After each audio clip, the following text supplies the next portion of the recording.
At tayo bibili muna ng maiinom kahit lang yung hindi malamig.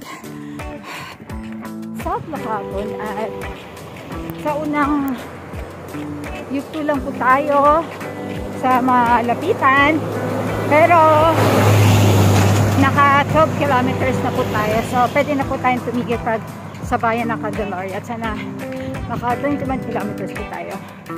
At ayan, kitang-kita yung Wahon Lake.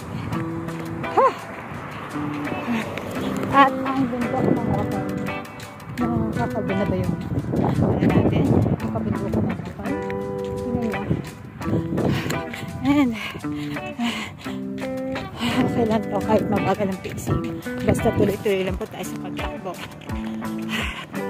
Ano lang, patient lang, and basta try until we succeed, diba?